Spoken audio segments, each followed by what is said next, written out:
Yep. You know what that sound is. A live band here in studio at Coriel Collaborative Group. It is episode 29 of the Local Lifestyle Podcast, Getting Back to Nature. My name is Cuervo. I'm your host, co-host, Sir Lancelot, sitting to my left. We're back again. We took a little break, enjoyed the summer a little bit, and now we're back. Welcome to another episode of that Local Lifestyle Podcast, brought to you by TLC Properties. This is a spot to hear from businesses, owners, community leaders, trendsetters, and everyone else in between your local community. Now, today's going to be a fun episode because it's hot, it's summer, we're talking about everything outdoors, everything there is to do in Springfield, Missouri.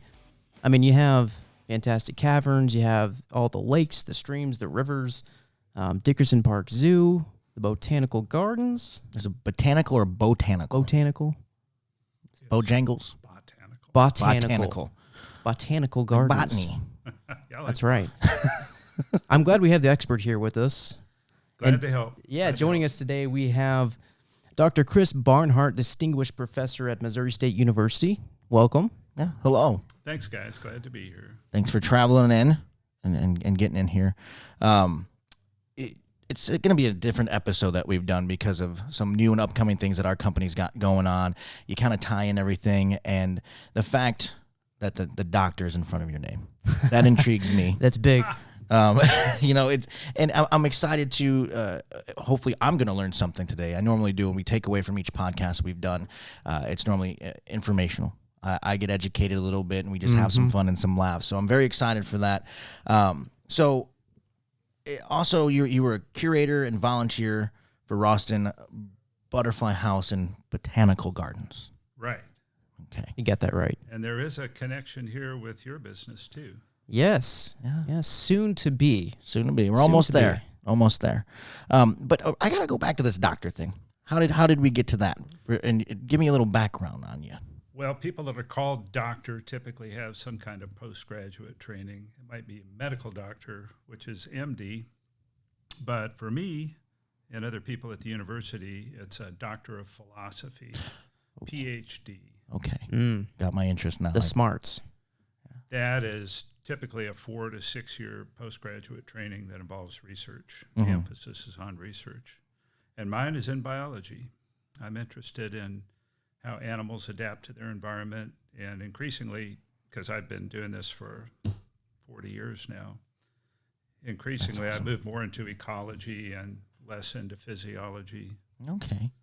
That's awesome.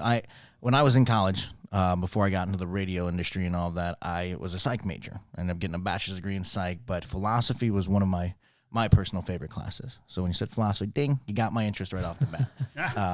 It's the philosophy of science, though. Yeah, just to say it's science. I also took evolutionary psychology.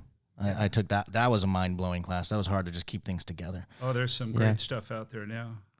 But as far as getting that, what's one of the favorite things that you have, that personal interest? What's one of the main things within the degrees that you've gotten and just the time that you put? What's one of the favorites? Oh, since I was a kid, my real focus is just wonder at the natural world. I think there's a lot of beauty and a lot of intellectual fascination, and that's my primary motivation. And more, I just enjoy sharing that with people. Yeah, especially kids. So I dig that. You mentioned the butterfly house, and that is something that's kind of consumed us for the last 13 years, and it's really an educational thing. It's partly us just grooving on the animals, but it's also sharing them, especially with kids and other interested adults. Yeah, and your degree in biology and your environmental background, I mean, what makes the Ozarks different? Because I feel like this is a very outdoorsy centric place, right? Ozarks is a special place. Now, one of the courses that I've taught for the last 13 years is Biogeography, and the Ozarks is a geographical region. It's also a biogeographical region. We've got unique animals and plants here, and that's because of the history of the area and its location within the continent, the terrain, the climate, and frankly, isolation. If you've got organisms that are isolated in a geographic area, they tend to become different over time, become unique. So that's one of the attractions of the Ozarks. It really is a special place. If you look at the biology, there are things here that don't live anywhere else. Yeah, very unique, right? Yeah, I mean, I would agree with that. The interesting part when it comes to bugs and just live animals in general, people, food, the smells, that's the crazy part that you can't ever, like, you have to just experience that. Right. That's what travel is all about. Exactly. Seeing something different. I like it also for the memories and being able to share those to friends, family. I did see a monarch butterfly when I was in Wisconsin. Actually, I'll show you after we're done. I got a picture on my phone of it. I couldn't get it with its wings open. That was very difficult. And I was chasing around the backyard, but it was pretty cool. So, you just need to drive across town. We've got monarchs galore over there. Oh, yeah. Mm-hmm. The botanical gardens, I've been there, and it was a very awesome time. You know, I've never experienced anything like that. So now you mentioned Wisconsin. Did you ever get to Wisconsin Dells? That's where I went. My mother has property up there, about 30 minutes north of the Dells, and I took my girlfriend and we went to the Dells, did the water parks, gave her the whole tourist thing. Now, there's some unique biology there too, and in some ways, it's a lot like the Ozarks. It reminds me like the rocks. Like on the travel down to Branson, getting down there. You've got the bluffs and. Especially along the big river. Yeah, other than La Crosse, too, for a little bit. Now, the reason that looks like the Ozarks up there is that it wasn't plowed off by the glaciers. You know, most of the upper Midwest was just basically ground down to the bedrock several times by glaciers over the last 2.5 million years. Those glaciers didn't come any further south than the Missouri River. So the Ozarks has this rough terrain with deep entrenched valleys, as does the Dells, because they skirted the Dells. And I'm not exactly sure why. I'm not even sure that everybody agrees on why. But the last 2 or 3 glaciations skipped Wisconsin Dells. So it's got a terrain, the valleys structure in particular, that's a lot like the Ozarks. It's also got karst and caves. Yeah, they have. I've been to caves there, too. That's why the similarities, they're different, but very, very similar, and it's kind of cool to go back and forth between those two. The Dells, it's bigger, and Branson's a little smaller, but they're both the same. The Fantastic Caverns, so that was one of the interesting things to do here. I did that. That's the one you're on like the cart. The cart, right? Yeah, I went with my mom and dad. I'm still in my 30s, and if mom says we're gonna go do a touristy thing, I'm putting on my fanny pack, my I Love Branson or something shirt, and we're gonna go do it. But it's, once again, these things are there for a reason. These the caves have been there longer than any of us. And I've always liked the history behind it, just the science and the learning part. But I want to know, you teach this every day. You're a doctor of biology, and you teach students every day. To you, what is the most interesting thing about the outdoors, specifically our area? What do you like to do? What do I like to do? I like to turn over rocks. I kind of mean that in life, or I was about to ask you. But yeah, I just like to look for things, exploration, but on a small scale. I don't have to travel hundreds of miles to explore. You can take any little trail in the Ozarks, and if you pay attention, there's always something new to see, especially if you're interested in insects, because the biological diversity of insects exceeds everything else.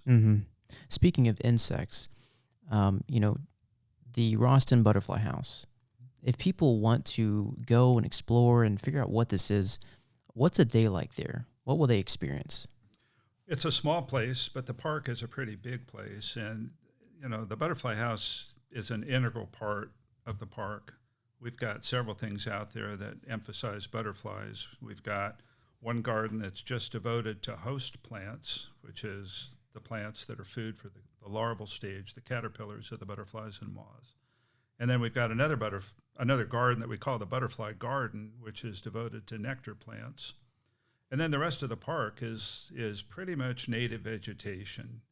And that's not true of all parks, and I think that we could even do better. But native plants are a theme for the Butterfly House and somewhat for the park, and for people that I collaborate with, native plants are a theme. And this is because insects feed on plants. Native insects feed on native plants. If you want to have butterflies, you've got to have the plants that the caterpillars feed on. And that's not the things that are often sold in lawn and garden stores. It's not ginkgo trees. It's not eucalyptus. Maybe some milkweed? Now, milkweeds are native plants, although not all milkweeds are native to this area. And people even argue about the subtleties of that. But yeah, milkweeds are food for monarch butterflies, the namesake for one of your properties now. I didn't know there was different types of milkweed. I thought there was just one. Yeah. Nope. The primary one that has affected the abundance of monarch butterflies is the common milkweed. And yeah, so you can discuss it in those terms because that's the one that grows around farmers' fields in the Midwest. And that's the one that has lost its abundance because of farming practices. And that probably is a major reason why monarch butterfly is in decline. So it's pretty obvious that it's easy to appreciate them. Caterpillars, people have a more mixed relationship with caterpillars, especially if they're gardeners. They often have caterpillars that they love to hate because it eats their parsley or their tomatoes. So you've got to get past that. But people that have an outdoors orientation generally appreciate butterflies because they're beautiful and they can accept caterpillars because you can't have the one without the other. That's true. I like to think of myself as a butterfly. I you've started yet off to as an ugly, blossom, but I started off as a little worm, and I blossom into what you see today. Yeah, he's still blossoming. Yeah. What makes what makes butterflies like a necessity to the overall environment? I know bees. What's their role? Yeah, they pollinate things, and I'm glad they're very you used important. the word role. Often people ask, what's their purpose? And I'd prefer to think of it as a role. Role. Yeah, it doesn't commit you to. I think it is like a clock, the inside of a clock. I mean, there's a lot of moving pieces. Right. Everything's here for a reason. Yeah. Their role is to eat and be eaten. That sums it Very up. straightforward. Yeah. Yeah. So, okay, with that, with that role that it's playing to, if it's food, where does that benefit come for the next thing, like the higher up? Yeah. In the food there's chain. a series of books out now by a guy at the University of Delaware, Doug Tallamy. Yeah, he's got a theme in his research and in his public writings. He's written several books that if you want to have birds and other wildlife, you've got to have native plants. Now, where does that leave the butterflies and moths? Well, they're the link between the plants and the birds and other wildlife that feed on the things that feed on the plants. Okay. So butterflies and moths are food for wildlife. They're food for birds, reptiles, amphibians, and fish. And you can't have them without native plants. So again, it starts with native plants, and then the rest of the ecosystem depends on those because that's what captures the energy and materials from the sun and the air and the water. The raw materials and energy that drives everything else. It's a big cycle, right? Yeah. My brain's going through that right now because I know. once you said that, now my brain's thinking with how there's state birds and stuff, and there's only certain birds in certain areas. It's got to link back to the fact with native plants. It starts from there. Probably changes of why certain animals are in certain. My mind is blowing itself right now. Calm down a little bit. You're starting to get overworked. Spiraling over here a little overheating bit. there a little bit. I'm driven on this. I love this excitement. Well, it is exciting, and that's with even this podcast, all the interviews that we've done. It's all, like I said, been informational, and each one has been different. We've interviewed tons of different people, Just experts in their field, really, And and it's so educational. the thing is, I like to be informative, and I hope people get excited about it because, like I said, that got me kind of excited when you don't think about these things half the time. Most people are trained in their ways, whatever their so field is set in training. in their 9 to 5 sometimes. Well, it's nice when you can make a simple statement that encompasses a lot. That's what science is always looking for, is some simple principle that explains a lot. And this one explains a lot. Yeah. It explains why birds are in decline, why butterflies are in decline, including the monarch. You've got to have that food base there. And the other thing, of course, which we've just sort of assumed in passing, is that they are more or less host specific, that you can't just grab any old plant from Lowe's and expect monarch butterflies to be in your garden. You've got to have particular kinds of plants. And some species are more generalist. Monarch is highly specialized in its food, just milkweeds, that's it. But there are some species of moths that might eat maybe a third to a half of the plants that are available, real generalists. But that's the exception. It's more common for them to have a particular host or a few. Yeah. particularly butterflies and moths. And I mean, there's the Monarch, and how many other types of butterflies are there? I feel Lots. like endless, probably, right? Yeah, maybe 10,000 moths. Holy, wow. And I think it's 160 butterflies. Don't hold me to that number, but that's approximately correct in our area. Now, in your line of work, for as long as you've been doing this, I have to ask, because when I think of butterflies and science and movies, more or less, and that's where most people, they get the ideas and visuals for it. Do you have anywhere within your office, home, a glass, What do they call it? Taxidermy? like where they're pinned up? Oh, yeah. Okay. That's That's immediately what I thought. I was like, oh, it's Legacy like of a my case. childhood. Yeah, I was into that for a while when I was a kid, insect collecting. And I've gotten away from it since photography became so convenient and so effective. Mm. It's awkward to store preserved insects. It takes a lot of space, and frankly, we use every available inch in our house for live insects this There you time go. of Oh, year, right. as we raise things for the butterfly house. Oh, that's awesome. So I don't pin things up very often, but if I get a nice specimen, I'll, something that died because a spider bit it but didn't tear it up, I'll stick it in the freezer and say, well, I'm going to pin these up this winter, and they're piling up in the freezer. This is, very specific Just project. don't get or too hungry and hobby. have the lights off in the Yeah. kitchen. This is so Get a exciting snack. for us because, like we sort of alluded to, one of our newest developments is called the Monarch off of Sunset here in Springfield, Missouri. And Building a butterfly, if you will. Building a butterfly. Come to Monarch. Spread your wings. But, so much of the community is going to be focused around that natural environment. We're going to have so many amenities featuring a butterfly garden ourselves. You can see a little bit of a schematic here on the table for it. But what would it take to make a successful butterfly garden? Well, you need proximity to some real wild spaces, and you guys have that on Scenic because there's the stream there, or Sunset rather, the restored stream and the plantings there. There's pretty good biological diversity. Springfield in general, is spread out enough, and there's enough green space in town that you get quite a lot of butterflies and moths in town, and of course birds and other wildlife too. And it's the rural areas are the best, certainly, but town isn't too bad. We often collect things in town that we then raise for the butterfly house. Mm-hmm. So what does it take? You've got to have a fair amount of space to grow a diversity of plants. So a backyard, I don't know that you can be very productive in terms of them laying eggs there and growing caterpillars, but you can certainly attract the adults. You can have nectar plants. This area that you guys are talking about looks fairly large. Yeah. So And this will feature a little bit of a 9-hole putt-putt golf course, dog park. so this is Pickleball. 1,200 square feet here. Yes, and everything in between here in the white that you see will be part of that garden. So if we were to place a football field over this, is this like, half of a football field? I would say it's probably close to a full-size football Close field. to a full-size Yeah, football yeah. field. You can do a lot with that. Yeah. And we can make recommendations as to what kind of plants to encourage particular kinds of butterflies. And again, these would be host plants for larvae, and some of them will be trees, and some of them will be shrubs, and then your flowering plants for nectar. We don't get too hung up about using non-native nectar plants. It's really not a problem. The problem is if you don't plant the host plants for the larvae.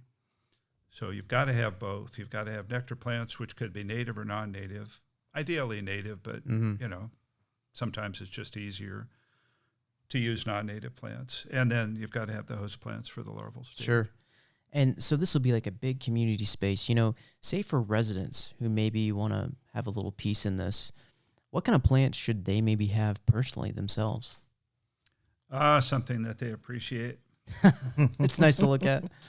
Yeah, we've planted our backyard not in flowers, but in host plants. So it's just foliage. I mean, we've got a few flowers, and that's helpful for bringing the insects in. But it's the host plants that we emphasize because, frankly, we use them. We raise a lot of this stuff at home, and so we just go to the backyard to get the leaves that we need. And the plants are interesting. For example, we've got Tilia, or wafer ash, which is, it's related to citrus, but it's a native shrub. Flowers in the spring. It's got lots of tiny green flowers, not really showy, but they do attract a lot of pollinators. And the reason that we planted it was for a particular butterfly. It's the largest North American butterfly. It's called the giant swallowtail. We planted those shrubs. They were probably 3 feet tall when we put them in about 5 years ago. And within 2 weeks, we had giant swallowtails in the backyard. It was just a matter of putting those plants there. Because the butterflies travel long distances. Up to 3,000 They can find the plants by smell. So if you plant them, they will come. Oh, I like saying. that reference. That's a good saying. Now, have you ever traveled with the butterflies? I mean, the migration that they make. I mean, I knew this from even school. I remember that in like even elementary school. But like, because monarch butterflies, to be specific, they travel upwards of like 3,000 miles ish. Like, cross country. It's actually a journey that I've heard of people making to bicycle. Yeah, connecting those two would be kind of cool. I just figured maybe if you have or know anybody who has. I have not. The place where I've seen monarchs in big numbers is on the Gulf Coast, because I used to take a class down there every year.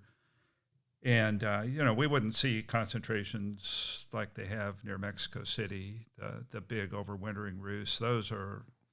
That's definitely a lifeless thing. We've never gotten around to it. It's just something we haven't gotten around to yet. Sounds like a bucket list item. Yeah, bucket list item. Right. Plus, we're kind of immersed in butterflies right here, so yeah. Why leave? But yeah, butterflies are an excuse for travel. We've made trips to the Southwest, for example, specifically to look for particular butterflies.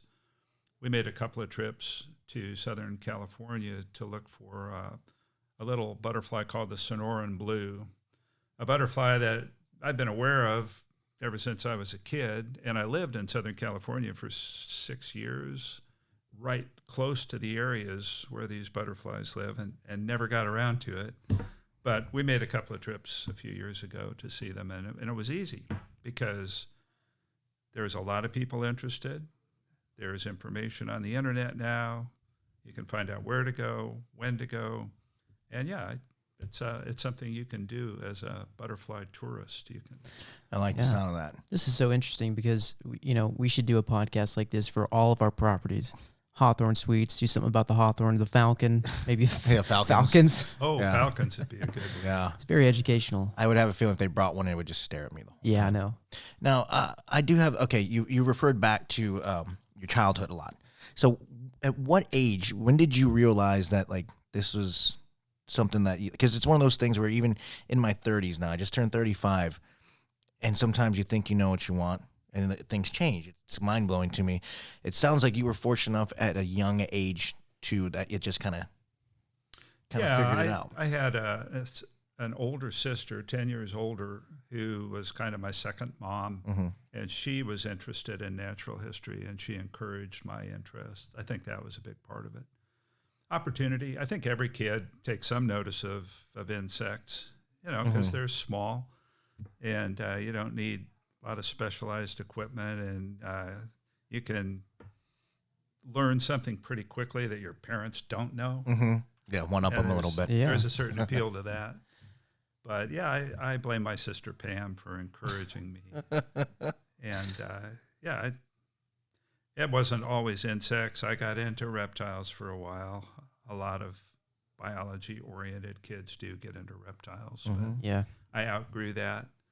And when I meet college students that are into herpetology, I always tease them a little bit about when are you going to outgrow your fascination with snakes, But and then eventually, if you're really mature, you turn to plants.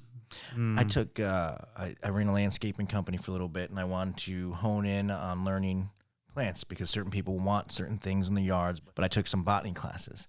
A lot tougher than I thought it was going to be. Oh my gosh! I mean, that's a whole nother journey of just knowledge that It is. you got to strap yourself in because Yeah, that was mind blowing for me. Yeah, you can't just put a coconut tree up here in Springfield and just expect it. You could emphasize native plants, and there are some really interesting ones. One in particular that that we spend a lot of time explaining to people in the butterfly house is the pawpaw.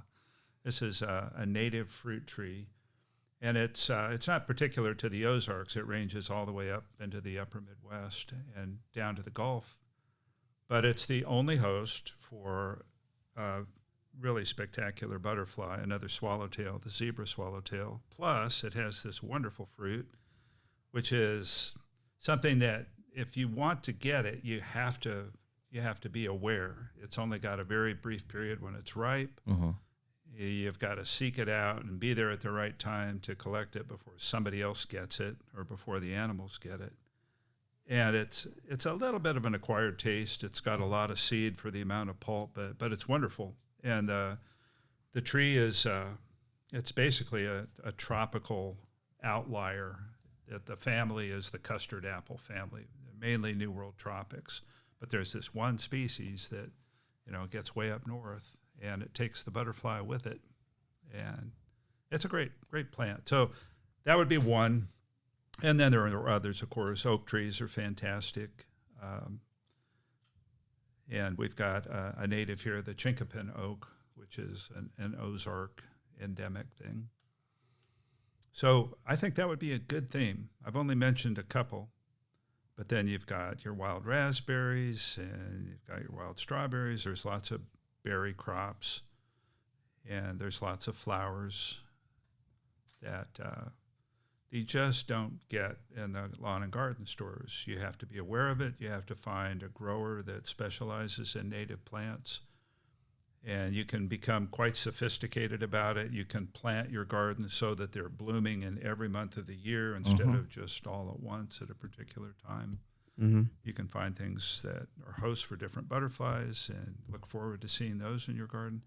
But again, shifting the emphasis to plants. This is the native plant development, and everything else comes with it. Well, I sure hope our horticulturalist here at TLC Properties is listening. Yeah, they'll get it. Because a lot of information that's being dropped right here. Well, there's great resources, too. I'll mention Ozark Soul, S-O-U-L, which is David and Jenny Middleton. They've developed a native plants business over the last decade, and they're a very reliable local source. A lot of knowledge, can advise people on what to plant for what purpose. Well, that's good. At least there's a place for people to go. There's resources. They want to up the knowledge on it, like you said. Yeah. That's great. And then if for anybody that wanted to maybe take the route, are there good websites, just any advice to anybody who took a listen to this podcast today and dug on what we were talking about with butterflies and just getting into that? What would be a suggestion for anybody who's dabbling and thinking about it? Missouri Prairie Foundation is a good resource.